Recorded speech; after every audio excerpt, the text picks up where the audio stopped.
I have absolutely no idea what I didn't do it is. According to Wikipedia, it follows twins Lindy and Logan Watson and their friends Jasmine, Garrett, and Delia as they begin high school, and each episode begins with a what just happened situation before going into flashback. Unlike most of these shows, this didn't seem to be that successful, only lasting from January 2014 to October 2015 and getting 39 episodes. You heard that right, this ended in October 2015. This is the penultimate episode, Bike Club. So, you guys ready for Halloween this year? Oh, this is gonna be the best one ever. Me and Pretty Boy are going to New York City. We are? Remember that presentation Dilly and I did at Snack Getters, the unsung heroes of science? Wow. None of them talk right. But if you're out of town, we can't watch the Ballet Dads marathon on Halloween night. Why would you watch Ballet Dads on Halloween? There is nothing more terrifying than those dads. Alright, that was funny. This is Garrett, who has to take someone named Kevin out trick-or-treating. Just don't think taking your nephew trick-or-treating is part of my job description. Would you like to continue having a job to describe? Yeah, I'm pretty sure forcing your employees to babysit your nephew while they're off the clock under threat of firing is an abuse of power he could sue over. After the theme song, the last two main characters, Lindy and Jasmine, meet a guy running a blood drive. Sure, I'll donate. Yeah, me too. My blood is your blood. You have to be 17. Wait, is that a rule? Huh. Learn something new every day. But they can donate with permission from their parents. By the way, my name is Vlad, short for Vladimir. Are you Russian? No.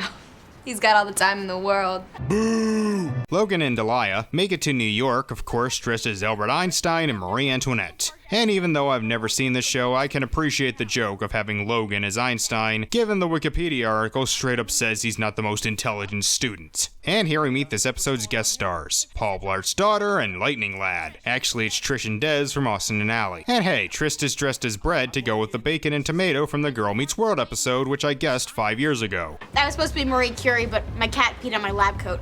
I love Marie Curie. She's one of my favorite singers.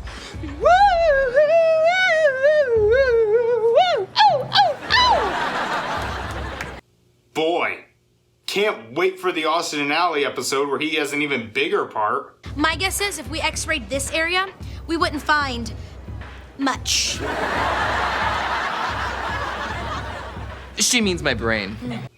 Can we get Naldo in here to show him how to be funny stupid instead of just stupid? He was supposed to be the lettuce for a BLT, but thought it was lemon. Ha ha ha ha ha.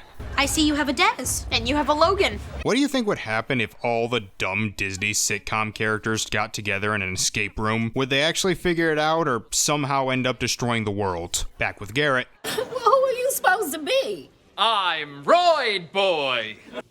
Roid Boy? Really? You get your power from steroids? Roid as an asteroid. Most people are going to think hemorrhoid. No one would think either of those things. Kevin dresses as his aunt, which was kinda funny. The girls go to donate blood, but Jasmine sees that the guy has fangs. Instead of just thinking it's a costume, she thinks he's a real vampire and chooses not to give blood, but Lindy does. Back in New York, Logan and Delia go to a fortune teller. This scene is not funny. Back with the trick-or-treaters, they go to a lady who lets them take a whole handful of candy, and Kevin wishes every house was like that. I have an idea, but it's a little on the evil side. We'll rob a convenience store. Lindy comes back lightheaded, which, yeah, that can happen when you give blood, but Jasmine still thinks it might be supernatural. Passed out for a second, but that's not unusual.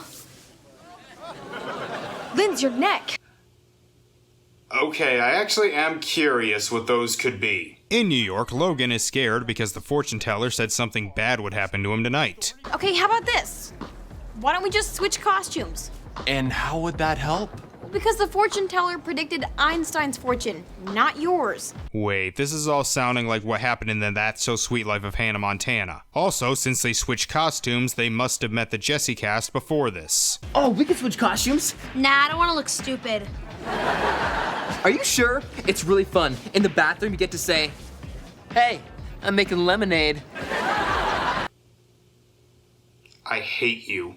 The fortune teller announces a winning raffle number and turns out to be the one Delia has. But of course that was originally Logan's, meaning this is the bad thing that happened to him. Then we get this really dumb joke about speaking Frankenstein. Yeah, they call him Frankenstein and not the monster. What? I was wrong!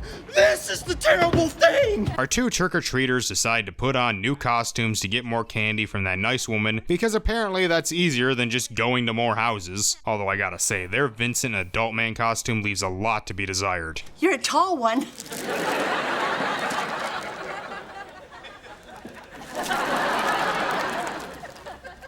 Thank you. Thank you. Is this woman stupid? Lindy? Oh my god, I don't care. Why do these sitcoms need 3 damn subplots? Well, it turns out she was pranking her, which might have been dangerous as Jasmine had a wooden stake.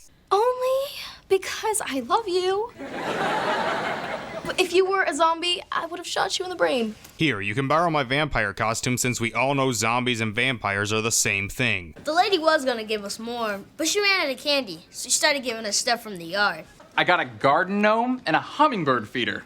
I didn't even want them. I just couldn't stop taking stuff. Wow, you're both awful. She does force them to donate the candy to the children's hospital, because if there's one thing sick kids need, it's piles and piles of sugar. They all show pictures of their Halloween adventures, and I did like this part. We got a great shot with Vlad, the blood drive guy.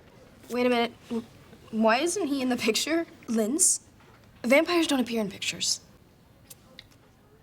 Wait, this is the picture Vlad was in.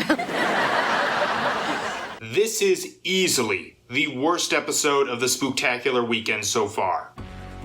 I don't really dislike it, but nothing about it stands out. Everything in it feels like the most generic Disney sitcom tropes, with nothing new added. I didn't laugh that much, and none of the 3 plots really interested me, and they were not paced well. And as a crossover, it not only wasn't much, but what little they had made me not want to watch Austin Alley. That said, it was a pretty good Halloween episode. They got trick-or-treating, haunted houses, and the fear of the supernatural. Not as good as the Jessie one, but still solid. I'll give the episode a 5.5 and Halloween Factor a 7.5. I don't want to judge the whole show based on this one episode, but if this is what the rest of the show is like, then I can see why it didn't last long. And after characters appearing in 2 episodes, we will finally look at an Austin and Alley episode next week. See you then. I spend lots of time with people I don't like. Thanksgiving, Christmas, Mother's Day.